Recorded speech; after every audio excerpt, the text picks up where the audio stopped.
Hello everybody, I am Ujjwal Sapkota. Welcome to medical dose. आज चाहिँ म तिमीहरूको अगाडि चाहिँ फोलिक एसिड पढाउन गइरहेको छु है। हामी चाहिँ आज के को बारेमा पढ्छौँ? फोलिक एसिडको बारेमा पढ्छौँ।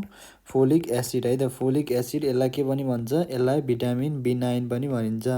भिटामिन B9 भनेको फोलिक एसिड है। यो चाहिँ कहाँ पाइन्छ? फोलिक एसिड चाहिँ एबन्डेन्ट है त। फोलिक एसिड चाहिँ एबन्डेन्टली कहाँ पाइन्छ? फोलिक एसिड चाहिँ एबन्डेन्टली फाउन्ड इन भेजिटेबल्स है त। Abundantly found in vegetables folic acid है। फोलिक एसिडहरू चाहिँ भेजिटेबल्समा एबन्डेन्टली पाइन्छ है त। त्यसपछि अर्को के हुन्छ भन्दाखेरि अब हेर है त, फोलिक एसिडको चाहिँ 3टा कम्पोनेन्ट हुन्छ है। फोलिक एसिडको चाहिँ 3टा कम्पोनेन्ट हुन्छ। ल हेर अब यहाँ फोलिक एसिडको 3टा कम्पोनेन्ट के मिलेर बनाएको हुन्छ भन्दाखेरि टेरिडिन।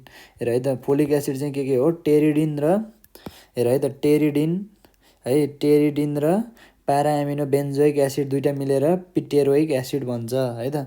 सुरुमा एउटा के सम्झिनु पर्यो? टेरिडिन, अनि त्यसपछि प्याराएमिनो बेन्जोइक एसिड मिलेर के भन्छ? टेरोइक एसिड भन्छ है त। पिटेरोइक एसिड भन्छ। अनि पिटेरोइक एसिड प्लस ग्लुटामेट चाहिँ केमा कन्भर्ट हुन्छ? फोलिक एसिडमा कन्भर्ट हुन्छ है त। पिटेरोइक एसिड प्लस ग्लुटामेट चाहिँ के हो? Folic acid. यो तर यो कस्तो फोलिक एसिड हो?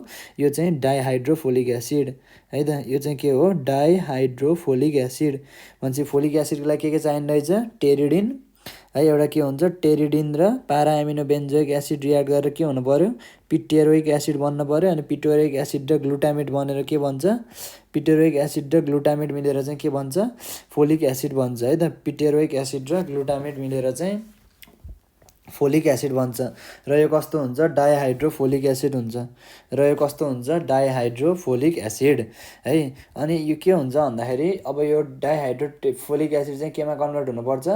एक्टिभ फर्म चाहिँ डाइहाइड्रोफोलिक एसिडको चाहिँ है। अब यो डाइहाइड्रोफोलिक एसिड चाहिँ टेट्राहाइड्रोफोलिक एसिडमा कन्भर्ट हुनुपर्छ है त। यो डाइहाइड्रोफोलिक एसिड चाहिँ केमा? टेट्राहाइड्रोफोलिक एसिड है त। डाइहाइड्रोफोलिक एसिड चाहिँ टेट्राहाइड्रोफोलिक एसिडमा कन्भर्ट हुनुपर्छ है। त्यसको लागि इन्जाइम के चाहिन्छ?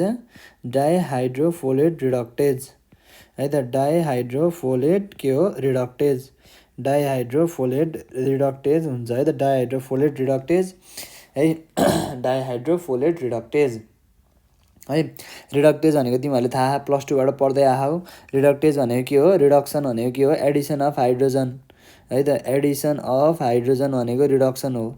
एडिसन अफ के भयो? हाइड्रोजन। अब यसलाई हाइड्रोजन कसले लिएर आउँछ यहाँ भन्दाखेरि NADPH है त। NADPH plus H plus NADPH2 use हुन्छ है त यसमा। अनि यो चाहिँ के हुन्छ? NADP प्लसमा कन्भर्ट हुन्छ।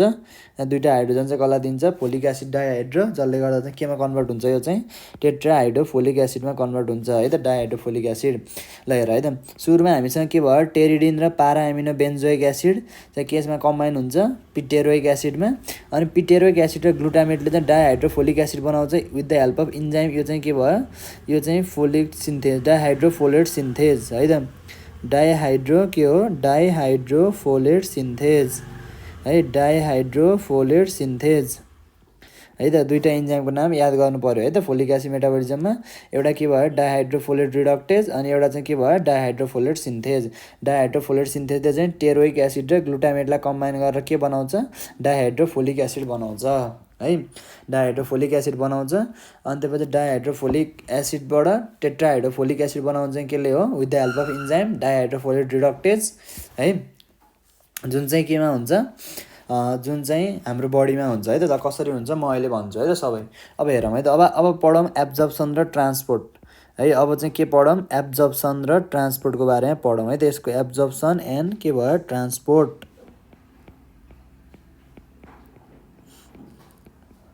एब्जर्प्सन एन्ड ट्रान्सपोर्टको कुरा गर्दा चाहिँ के थाहा पाउनु पर्यो भन्दा फोलिक एसिड है त। फोलिक एसिड चाहिँ कहाँबाट एब्जर्ब हुन्छ? फोलिक एसिड चाहिँ कहाँबाट एब्जर्ब हुन्छ भन्दाखेरि अप्पर पार्ट अफ जेजुनमबाट। कहाँबाट एब्जर्ब हुन्छ? अप्पर पार्ट अफ केमा फर्म? जेजुनमबाट एब्जर्ब हुन्छ। अप्पर पार्ट अफ जेजुनमबाट एब्जर्ब हुन्छ है त। अप्पर पार्ट अफ जेजुनमबाट चाहिँ फोलिक एसिड प्रेजेन्ट हुन्छ है त। अब हेर है त, जुन हामीले डायटरी खाइन्छ नि होइन, डायटरी केबाट मैले भने? डायटरी भेजिटेबल्सहरूबाट है। डायटरी केबाट पाइन्छ? जुन डायटरी भेजिटेबल्सबाट पाइन्छ नि हामी फोलिक एसिड है। जुन डायटरी भेजिटेबल्सबाट हामीले के पाउँछौँ? फोलिक एसिड पाएको हुन्छौँ नि, त्यो चाहिँ कुन फर्ममा हुन्छ भन्दाखेरि पोलिग्लुटामेट फर्ममा हुन्छ है त। पोलिग्लुटामेट फर्ममा हुन्छ है। अनि त्यो चाहिँ के को फर्ममा हुन्छ? पोलिग्लुटामेट फर्म प्लस यो चाहिँ डाइहाइड्रोफोलिक एसिड, डाइहाइड्रो फर्ममा हुन्छ है त। डाइहाइड्रोफोलिक एसिडको फर्ममा हुन्छ है। हामीले जुन पनि भेजिटेबल्सहरूबाट खान्छौँ नि त्यो चाहिँ कुन फर्ममा हुन्छ? डाइहाइड्रोफोलिक एसिडको फर्ममा हुन्छ। डाइहाइड्रोफोलिक एसिड भनेको केले बनाएको हुन्छ? टेरोइक एसिड प्लस ग्लुटामेट है त।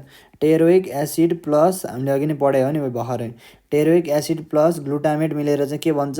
डाइहाइड्रोफोलिक एसिड बन्छ है। तर यो चाहिँ डाइहाइड्रोफोलिक एसिड दुइटै फर्म हुनसक्छ है त। अब यसलाई यसरी भन्यो भने तिमीहरूलाई सजिलो हुन्छ है त बुझ्नलाई। ल हेर है, यो चाहिँ के भयो? पिटोरिक एसिड है। यो चाहिँ के भयो? पिटोरिक एसिड। अनि यो चाहिँ के भयो? ग्लुटामेट है। पिटोरिक एसिड र ग्लुटामेट मिलेर चाहिँ के बनायो हो? टेरोइक एसिड र ग्लुटामेट मिलेर चाहिँ डाइहाइड्रोफोलिक एसिड बनायो है। डाइहाइड्रोफोलिक एसिड बनायो।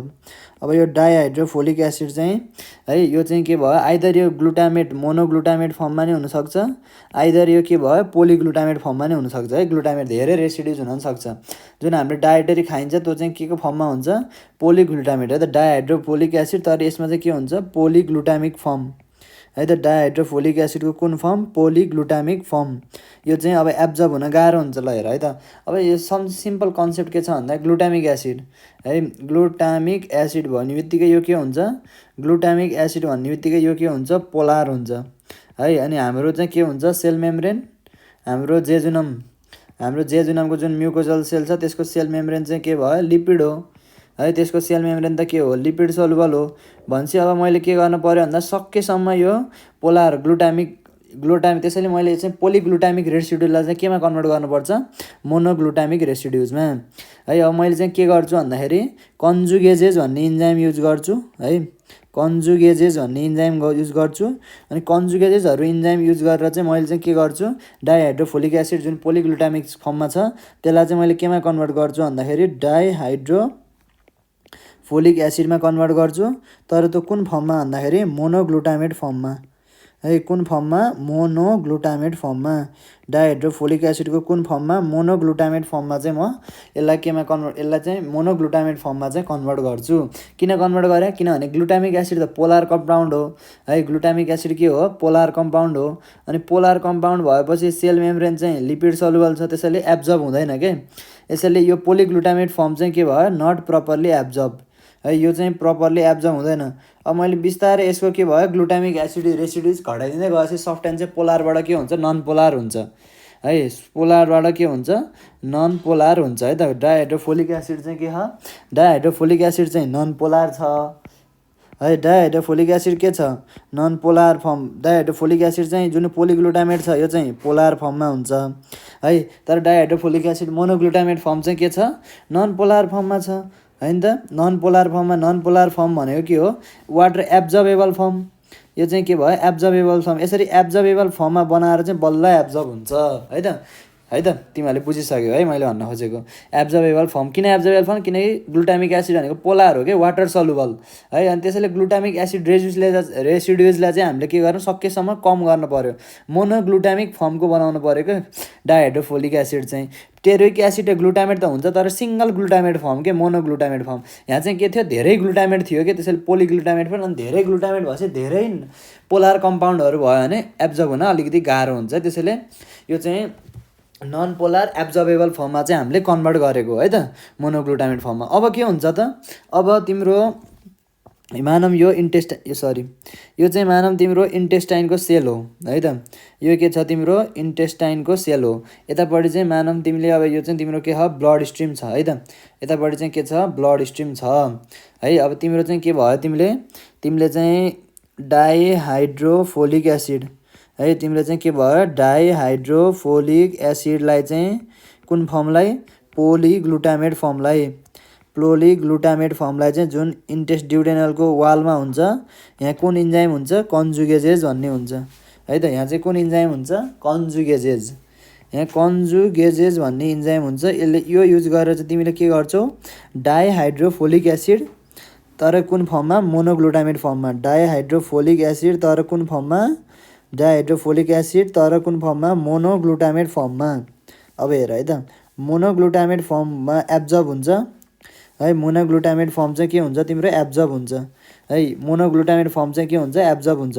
तर हेर है त डाइहाइड्रोफोलिक एसिड छ हैन डाइहाइड्रोफोलिक एसिड छ है त तर अब हामीले चाहिँ डाइहाइड्रोफोलिक एसिडलाई केमा कन्भर्ट गर्नुपर्छ टेट्राहाइड्रोफोलिक एसिडमा किनकि एक्टिभ फर्म भनेको टेट्राहाइड्रोफोलिक भन्छ जेजुनलको म्युकोजल सेल है यो चाहिँ यो के हो जेजुनमको म्युकोजल सेल है त म्युकोजल सेल है त भिटामिन B9 यहाँ आयो है यहाँ चाहिँ के हुन्छ टेट्राहाइड्रोफोलिक एसिड टेट्राहाइड्रोफोलिक है टेट्राहाइड्रोफोलिक एसिडमा कन्भर्ट हुन्छ dihydrofolic acid with the help of enzyme dihydrofolate reductase dihydrofolate reductase use गरेपछि चाहिँ यो के को फर्ममा कन्भर्ट हुन्छ टेट्राहाइड्रोफोलिक एसिडको फर्ममा कन्भर्ट हुन्छ है त भनेपछि फर्स्ट स्टेप के हुने रहेछ कन्जुगेजेसले के गर्ने कन्जुगेजेसले डाइहाइड्रोफोलिक एसिड प्रोलिग्लुटामेटलाई मोनोग्लुटामेटमा कन्भर्ट गर्ने त्यसपछि के हुन्छ डाइहाइड्रोफोलिक एसिड भित्र जान्छ अनि डाइहाइड्रोफोलिक एसिड चाहिँ टेट्राहाइड्रोफोलिक एसिडमा कन्भर्ट हुन्छ है with the help of enzyme dihydrofolate reductase है त्यसपछि के हुन्छ भन्दाखेरि यो टेट्राहाइड्रोफोलिक एसिड है त्यसपछि यो जुन टेट्राहाइड्रोफोलिक एसिड हुन्छ हैन त्यसपछि यो टेट्राहाइड्रोफोलिक एसिड जुन हुन्छ टेट्राहाइड्रोफोलिक एसिड यो चाहिँ के हुन्छ भन्दाखेरि इन्टेस्टिनल सेलभित्र मिथाइलेटेड हुन्छ है त इन्टेस्टिनल सेलभित्र के हुन्छ मिथाइलेटेड हुन्छ है इन्टेस्टिनल सेलभित्र के हुन्छ यो मिथाइलेटेड हुन्छ है इन्टेस्टिनल सेलभित्र के हुन्छ यो मिथाइलेटेड हुन्छ है त फर्स्ट काम के हुन्छ डाइहाइड्रोफोलिक एसिडलाई टेट्राहाइड्रोफोलिक एसिड बनाउने है दोस्रो काम के हुन्छ मिथाइल ग्रुप एड गर्ने है त यहाँ चाहिँ के हुन्छ मिथाइलेसन हुन्छ है त मिथाइल ग्रुप एड हुन्छ है मिथाइल ग्रुप एड हुन्छ है त ल ठिक छ अनि यसरी चाहिँ यो मिथाइल टेट्राहाइड्रोफोलेट है त यसरी चाहिँ मैले टेट्राहाइड्रोफोलेटलाई THF लेख्छु अबदेखि है टेट्राहाइड्रोफोलेट यसरी चाहिँ मिथाइल टेट्राहाइड्रोफोलेट चाहिँ कहाँसम्म पुग्छ ब्लडसम्म पुग्छ है त मिथाइल टेट्राहाइड्रोफोलेट चाहिँ केमा पुग्छ ब्लड सर्कुलेसनमा पुग्छ है ब्लड सर्कुलेसनमा पुग्छ हैन त्यसपछि अब के गर्नु पर्यो मिथाइल टेट्रा अब ब्लडमा त के हो यतिकै मुभ हुन सक्दैन हो कि न टेट्राहाइड्रोफोलेट त्यसैले यसलाई एउटा कम्पाउन्ड हुन्छ यो चाहिँ के को थ्रु भन्दाखेरि के को थ्रु मुभ हुन्छ भन्दाखेरि बिटा ग्लोबुलिन्स हुन्छ है त बिटा ग्लोबुलिन्स भन्ने प्रोटिन हुन्छ है बिटा ग्लोबुलिन्स भन्ने प्रोटिन हुन्छ है त यो कुन प्रोटिन हो बिटा ग्लोबुलिन्स भन्ने प्रोटिन हो बिटा ग्लोबुलिन्स भन्ने प्रोटिन सँगसँगै चाहिँ के हुन्छ यिनीहरू ब्लडमा लिएर हिँड्छ बिटा ग्लोबुलिन्सले है ल हेर अब फोलिक एसिड के को लागि हो भनेको फोलिक एसिड चाहिँ के को लागि चाहिन्छ भन्दाखेरि है फोलिक एसिड चाहिँ आरबिसीमा चाहिन्छ है त हेमोग्लोबिन प्रोडक्सनको लागि फोलिक एसिड चाहिन्छ है त हेमोग्लोबिन प्रोडक्सनको लागि चाहिँ के हुन्छ फोलिक एसिड चाहिन्छ है त अब हेर है भनेपछि अब के हुन्छ आरबिसी इराइथ्रोइड प्रिकर्सर सेलहरूभित्र पुग्न पर्यो हो कि नै है बोन म्यारोको सेलहरूभित्र आरबिसी चाहिँ के गर्नु पर्यो पुग्न पर्यो बोन म्यारोको सेलभित्र आरबिसी पुग्न पर्यो अब सुरुमा के हुन्छ त अब हेर है त अब मानम यो चाहिँ के भयो एउटा आरबिसी हो है त सरी अब आरबिसीलाई उसै बनाएर गरौँ यो चाहिँ मानम तिम्रो के हो एउटा यो चाहिँ मानम तिम्रो आरबिसी हो है यो चाहिँ तिम्रो आरबिसी हो अनि त्यहाँ चाहिँ के भयो ब्लडको थ्रुबाट है त मैले यहाँ ब्लडमा बनाउँछु है त अब यहाँ हेर है त्यो अहिलेको सेम ब्लड म यहाँ बनाउँछु है त अब ब्लडको थ्रु ब्लडमा चाहिँ के छ तिम्रो ब्लडमा चाहिँ तिमीसँग मिथाइल टेट्राहाइड्रोफोलेट छ है ब्लडमा चाहिँ तिमीसँग के छ मिथाइल टेट्राहाइड्रोफोलेट छ है त्यसले चाहिँ कहाँ जान्छ त्यो चाहिँ आरबिसी भित्र जान्छ है त त्यो मिथाइल टेट्राहाइड्रोफोलेट है त मिथाइल टेट्राहाइड्रोफोलेट चाहिँ कहाँ जान्छ भन्दाखेरि आरबिसी भित्र जान्छ है अनि त्यसपछि मिथाइल टेट्राहाइड्रोफोलेट चाहिँ केमा कन्भर्ट हुन्छ हेर है त मिथाइल टेट्राहाइड्रोफोलेट है मिथाइल टेट्राहाइड्रोफोलेट यो चाहिँ कुन फर्ममा छ यो चाहिँ मोनोग्लुटामेट फर्ममा छ नि हो कि नै अघि नै हामीले मोनोग्लुटामेट फर्ममा कन्भर्ट गरेको यो चाहिँ सुरुमा के हुन्छ भन्दाखेरि पोलिग्लुटामेट फर्ममा कन्भर्ट हुन्छ है त यो चाहिँ केमा फर्ममा कन्भर्ट हुन्छ मिथाइल टेट्राहाइड्रोफोलेट है त मिथाइल टेट्राहाइड्रोफोलेट तर कुन फर्ममा पोलिग्लुटामेट फर्ममा है त पोलिग्लुटामेट फर्ममा चाहिँ के हुन्छ कन्भर्ट हुन्छ किन भएको हो किन भन्दाखेरि पोलिग्लुटामेट फर्म भनेको के हो लिपिड सलुबल हो सरी पोलिग्लुटामेट फर्म भनेको के हो वाटर सल्युबल हो किनभने ग्लुटामिक एसिड भनेको एसिड हो नि त एसिड भनेको सल्युबल होइन water polar compound water soluble भयो त्यसैले अब यो चाहिँ don't go away from RBC हामीलाई हेमोग्लोबिन प्रोडक्सनको लागि चाहिन्छ है त मिथाइल हामीलाई टेट्राहाइड्रोफोलिक एसिड चाहिँ हेमोग्लोबिन प्रोडक्सनको लागि चाहिन्छ सेलहरू मल्टिप्लिकेसनको लागि चाहिन्छ है अब डोन्ट गो है त अब हेर है water soluble don't go from के भयो RBC don't go from cell है यो चाहिँ आरबिसीको प्रिकर्सर सेल है जुन चाहिँ कहाँ हुन्छ प्रिकर्सर सेल्स जुन चाहिँ कहाँ हुन्छ प्रिकर्सर सेल जुन चाहिँ बोन म्यारोमा हुन्छ है त बोन म्यारोमा हुन्छ त्यहाँभित्र गइसकेपछि है यो चाहिँ आरबिसी बनाउने सेल है त आरबिसीको प्रिकर्सर सेल बोन म्यारोभित्र गएपछि चाहिँ यो चाहिँ सुरुमा मिथाइल टेट्राहाइड्रोफोलेट पोलिग्लुटामेट फर्ममा कन्भर्ट हुन्छ किनकि पोलिग्लुटामेट फर्म भनेको के हो वाटर सल्युबल अब यसलाई एससिएलभित्रै राख्नुलाई त के बनाउनु पऱ्यो यसलाई वाटर सल्युबल बनाउनु पऱ्यो त जसको कारणले यो चाहिँ सेलभन्दा बाहिर जान सक्दैन लिपिड सल्युबल भयो लिपिड सल्युबल यो प्लाज्मा मेम्ब्रेन पनि लिपिड सल्युबल हो नि त अब वाटर सल्युबल भएपछि त के हुने भयो लिपिड सल्युबल हुन्छ यो प्लाज्मा मेम्ब्रेन होइन अनि सजिलै रिमुभ हुन पाउँदैन अहिले मोनोग्लुटामेट फर्ममा चाहिँ किन कन्भर्ट गरेको एब्जर्ब हुन सजिलो भएर है don't go from the cell है यसलाई चाहिँ के भनिन्छ यसलाई चाहिँ भनिन्छ कन्सन्ट्रेटिङ फोलिक एसिड है त जसले गर्दाखेरि हामीले चाहिँ के गर्नु पऱ्यो कन्सन्ट्रेटिङ फोलिक एसिड इन्साइड है त कन्सन्ट्रेटिङ फोलिक एसिड इन्साइड के भन्यौँ concentrating folic acid inside RBC अथवा प्रिकर्सर सेल है यो चाहिँ के भयो concentrating folic acid inside the precursor cells है यो चाहिँ हामीले कन्सन्ट्रेट गऱ्यौँ फोलिक एसिडलाई प्रिकर्सर सेलभित्र है त यति चाहिँ तिमीहरूले जान्नु पऱ्यो है थ्याङ्क्स फर वाचिङ